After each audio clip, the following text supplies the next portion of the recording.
دوستو اگر آپ میری پہلی بار ویڈیو دیکھ رہے ہیں تو اس کو چینل کو سبسکرائب کر لیجیے گا اور بیل آئیکن کو پریس کر لیں تاکہ ہماری ہر نئی ویڈیو کا نوٹیفیکیشن آپ کو سب سے پہلے مل جائے۔ دوستو ایک مہینہ بعد میں یہ کلاس لے رہا ہوں کیونکہ رمضان شریف تھے اور آپ کو بہت دنوں تک انتظار کرنا پڑا، اور آج کی ویڈیو کے بڑے اچھے سوالات ہیں اور ضرور ان سوالات کو آپ یاد کیجیے گا اور آخر تک اس ویڈیو کو دیکھیے گا۔ اور اگر آپ پہلی بار میری ویڈیو کو دیکھ رہے ہیں تو اس چینل کو سبسکرائب کر لیجیے گا اور بیل آئیکن کو ایک بار پریس کر لیں تاکہ ہماری ہر نئی ویڈیو کا نوٹیفیکیشن آپ کو بر وقت مل جائے۔ تو چلیے شروع کرتے ہیں دوستو آج کی کلاس۔ یہ سب سے پہلا سوال ہے، قدیم اردو کا وہ کون سا شاعر ہے جسے حاسدوں نے شہید کر دیا تھا؟ یعنی بہت اچھا شاعر تھا اور ہر جگہ حاسد ہوتے ہیں، جلن کرتے ہیں، تو کس نے قتل کر دیا تھا؟ اس زمانے میں بھی شہید کر دیتے تھے لوگوں کو۔ تو وہ ہیں، دیکھیے، ملا نصرتی ہیں، ٹھیک ہے، ان کو شہید کر دیا تھا نصرتی نے گلشن عشق لکھی 1657 میں، جو منوہر اور مدھومالتی کی داستان اس میں بیان کی گئی تھی، اور علی نامہ 1666 میں لکھی، اور تاریخ اسکندری 1673 میں، اور یہ دونوں مثنویاں جو ہیں رزمیہ مثنویاں ہیں ملا نصرتی کی۔ اور علی عادل شاہ ثانی کے عہد کا شاعر ہے، علی عادل شاہ ثانی کے عہد کا نصرتی شاعر ہے۔ اور بچتے ہیں غواصی، ٹھیک ہے، نہیں، غواصی جو ہیں سلطان محمد قطب شاہ کے عہد کا شاعر ہے، اور اس کی بہت بڑی مشہور مثنوی ہے، اس کا نام ہے سیف الملوک و بدیع الجمال، جو 1624 میں اس نے تصنیف کی تھی۔ اس میں طوطی نامہ 1639 میں لکھی تھی، اور محمد عادل شاہ کے عہد کا یہ شاعر ہے۔ مقیمی محمد عادل شاہ کے عہد کا شاعر ہے۔ مقیمی کا اصل نام ہے مرزا محمد مقیمی، اور چندر بدن و مہیار یہ اس کی مثنوی ہے جو 1638 میں لکھی تھی۔ محمد عادل شاہ کے عہد کا ہی بہت زیادہ مشہور شاعر میں آپ کو بتا دیتا ہوں، حسن شوقی ہیں جن کی فتح نامہ ہے، اور قطب رازی ہیں، امین الدین اعلیٰ ہیں، اور بہرام و بانو حسن، یہ ان کی مثنوی ہے۔ اور ملک خشنود یہ بھی اسی کے عہد کا شاعر ہے، اور کمال احمد خاں رستمی جن کی خاور نامہ مثنوی ہے 1649 میں لکھی تھی۔ اور ولی جو ہیں دکنی ادب کا سب سے آخری شاعر ہے ولی دکنی، یہ ولی دکنی، اور جن کا دیوان سب سے پہلے دلی میں آیا تھا جو اردو میں لکھا ہوا تھا، انہی کے دیوان کے آنے سے دلی میں اردو شاعری کا زور پکڑا تھا۔ یعنی کہ اردو شاعری کی ابتدا ہوئی تھی، اس سے پہلے فارسی میں شاعری ہوا کرتی تھی۔ جب ولی کا دیوان دلی آیا تو اردو میں شاعری شروع ہو گئی تھی۔ دوسرا سوال ہے، اردو کی پہلی نثری داستان کس کے عہد کی لکھی ہوئی ہے؟ یعنی کس کے دور میں لکھی ہے؟ بہمنی دور میں، قطب شاہی عہد میں، کس دور میں لکھی گئی ہے؟ تو یہ ہمیں جواب دینا ہے۔ تو یہ لکھی گئی ہے قطب شاہی عہد، ٹھیک ہے، نہیں، قطب شاہی عہد میں یہ لکھی گئی ہے اردو کی پہلی نثری داستان۔ وہ نثری داستان پہلی ہے کون سی یہ بھی تو معلوم ہونا چاہیے، وہ ہے سبرس، ٹھیک ہے، سبرس جو ہے وہ اردو نثری کی پہلی داستان ہے، جو قطب شاہی دور میں 1635 میں لکھی گئی تھی، 35 میں لکھی گئی تھی، اور یہ عبداللہ قطب شاہ کے عہد میں لکھی گئی تھی۔ اور سبرس ملا وجہی نے لکھی تھی۔ ملا وجہی نے قطب مشتری جو اردو کی پہلی طبع ذات مثنوی ہے وہ بھی قطب شاہی عہد میں لکھی گئی تھی، یعنی محمد قلی قطب شاہ کے عہد میں ملا وجہی نے لکھی تھی۔ بہمنی عہد، ٹھیک ہے، بہمنی عہد جو ہے اس میں فخر الدین نظامی سب سے بڑا شاعر ہے، اور اشرف بیابانی جنہوں نے پہلا مرثیہ نو سرہار کے نام سے لکھا تھا۔ فخر الدین نظامی نے قدمرہ پدمرہ مثنوی آپ نے بہت بار پڑھا ہوگا، تو یہ بہمنی عہد کی ہیں۔ دوستو ویڈیو کو آخر تک دیکھیے گا اور چینل کو سبسکرائب کیجیے گا۔ وہ کون سی دکنی مثنوی ہے جس میں 39 سنتیں ہیں؟ 39 سنتیں بالکل صحیح ہے، 39 سنتیں ہیں۔ وہ کون سی مثنوی ہے؟ ٹھیک، یوسف زلیخا نہیں ہے، وہ ہے پھول بند، ٹھیک ہے، وہ ہے پھول بند۔ اس میں 39 سنتیں ہیں، اور ابن نشاطی کی لکھی ہوئی یہ مثنوی ہے، اور عبداللہ قطب شاہ کے عہد میں لکھی گئی تھی۔ یوسف زلیخا جو ہے سید میران ہاشمی کی لکھی ہوئی ہے، 1887 میں انہوں نے یہ لکھ دی تھی، اور سکندر عادل شاہ کے عہد کا یہ شاعر ہے یوسف زلیخا کا جو مصنف ہے، جو شاعر ہے سید میران ہاشمی، وہ سکندر عادل شاہ کے عہد کا شاعر ہے۔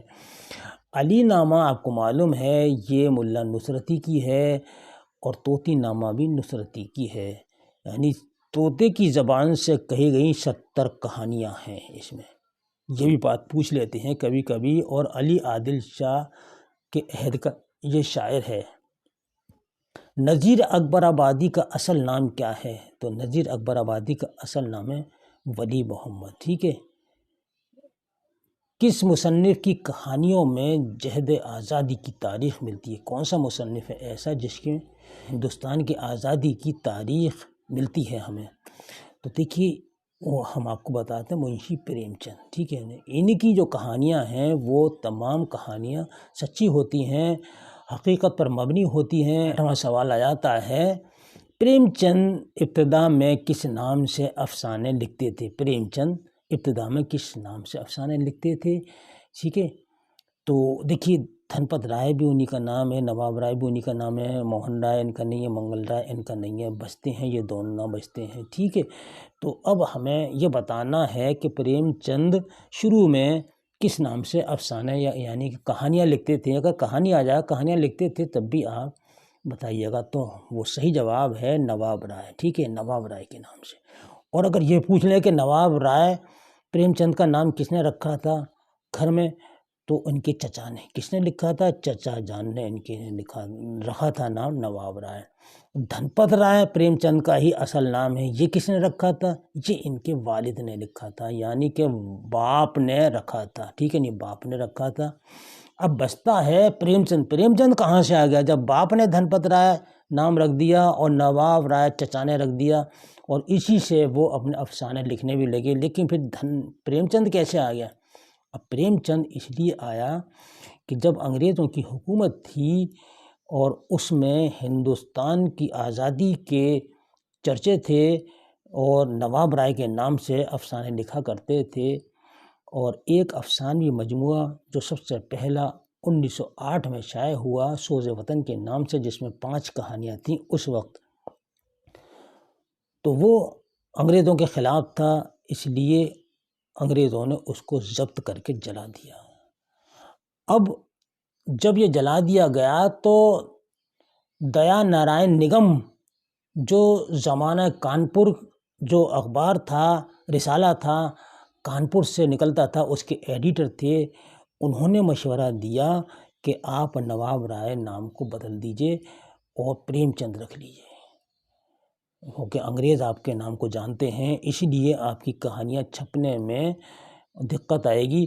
تو اس طرح سے انہوں نے پریم چند نام رکھا، اور پریم چند نام ایسا مقبول و مشہور ہوا کہ آج تک اردو اور ہندی دونوں ادب میں ان کا اعلیٰ مقام حاصل کر چکا ہے۔ میر تقی میر کی شاعری کے کل کتنے دیوان ہیں؟ ٹھیک ہے، نہیں یہاں آتا ہے 7 دیوان ہیں۔ کل کتنے دیوان ہیں؟ 7 ہیں۔ پریم چند کا پہلا ناول کون سا ہے؟ تو پریم چند کا پہلا ناول ہے اسرار معابد، ٹھیک ہے، جو 1903 میں لکھا، اور نرملا بھی پریم چند کا ناول ہے، یہ 1921 میں لکھا تھا، 1921 میں، اور گودان 1936 میں لکھ دیا تھا۔ گودان یاد رکھیے گا، گودان 1936 میں، اور ان کا یہ آخری ناول ہے گودان۔ میدان عمل 1932 میں، ٹھیک ہے، 1932 میں لکھا تھا میدان عمل۔ اور ایک اور ناول تھا جو انہوں نے لکھا تھا لیکن ادھورا رہ گیا تھا، منگل سوتر کے نام سے، وہ چھپ نہیں پایا اور پریم چند کی موت ہو گئی۔ کس ناول نگار نے سب سے پہلے تعلیم نسواں کو اپنا موضوع بنایا؟ تو وہ ہیں ڈپٹی نذیر احمد، ٹھیک ہے، نہیں انہوں نے تعلیم نسواں یعنی کہ لڑکیوں کی تعلیم کے لیے سب سے پہلے ناول لکھا مرات العروس۔ مرزا ہادی رسوا نے امراؤ جان ادا، یہ بہت زیادہ مشہور ناول ہے مرزا ہادی رسوا کا امراؤ جان ادا۔ رج کس شعری صنف کا جزو ہے؟ ٹھیک ہے، تو یہ ہے مرثیے کا ہے۔ سید سلیمان ندوی نے اردو زبان کے آغاز کو کس خطے زمین سے منسوب کیا ہے؟ صحیح جواب ہے سندھ سے کیا ہے، ٹھیک ہے نہیں، سندھ سے کیا ہے سید سلیمان ندوی نے اردو زبان کے آغاز کا ابتدا جو ہے۔ اور دکن میں جو کیا ہے وہ نصیر الدین ہاشمی کا قول ہے کہ دکن میں اردو کی ابتدا ہوئی، اور دلی میں پروفیسر مسعود حسین خان کا یہ نظریہ ہے کہ اردو دلی اور اس کے آس پاس کے علاقوں سے نکلی، اور وہ جو نظریہ لکھا ہے وہ مقدمہ تاریخ زبان اردو جو کتاب ہے اس میں لکھا ہے۔ پنجاب میں جو اردو پیدا ہوئی یہ نظریہ محمود شیرانی کا ہے۔ اردو کا تعلق زبانوں کے کس خاندان سے ہے؟ تو سی والا ہند آریائی زبانوں سے۔ کس اردو ادیب کو امام الہند کہا جاتا ہے؟ تو وہ ہیں مولانا ابوالکلام آزاد، جن کی تصنیف ہے غبار خاطر، جو خطوط کا مجموعہ ہے مولانا ابوالکلام آزاد کا۔ جو خطوط لکھے تھے وہ انہوں نے احمد نگر جیل میں لکھے تھے جب انگریزوں نے قید کر دیا تھا، اور وہ خطوط کس کے نام لکھے تھے؟ مولانا ابوالکلام آزاد نے حبیب الرحمن خان شیروانی کے نام۔ اس طرح سے سوال بھی آ جاتا ہے۔ شعر مکمل کیجئے۔ حیراں ہوں دل کو روؤں کہ پیٹوں جگر کو میں، مقدور ہو تو ساتھ رکھوں نوح گر کو۔ یہ اسم کا بی والا بھرا جائے گا۔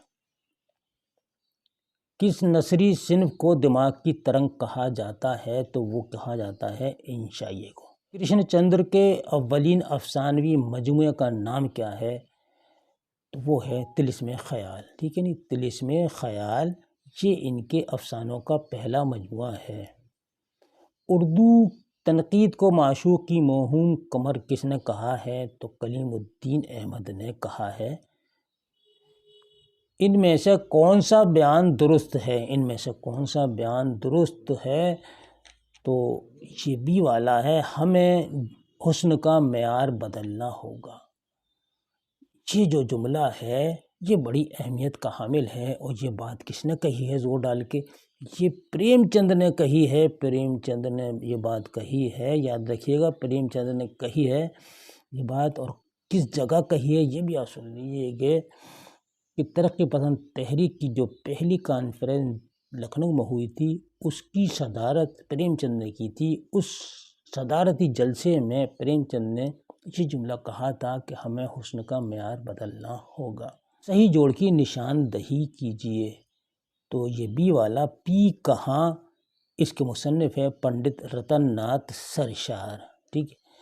تو دوستو یہ 19 سوالات آپ کے لیے بڑے اہمیت کے حامل ہیں۔ اگر آپ نے میری کلاس کو مس نہیں کیا ہے تو میں سمجھتا ہوں آپ کی نالج میں بڑا اضافہ ہوگا، اور یہ ویڈیو کو آپ دوسری جگہ شیئر کیجیے گا، ہو سکتا ہے آپ کے شیئر کرنے سے آپ کے دوستوں کا بھی اس میں بھلا ہو جائے۔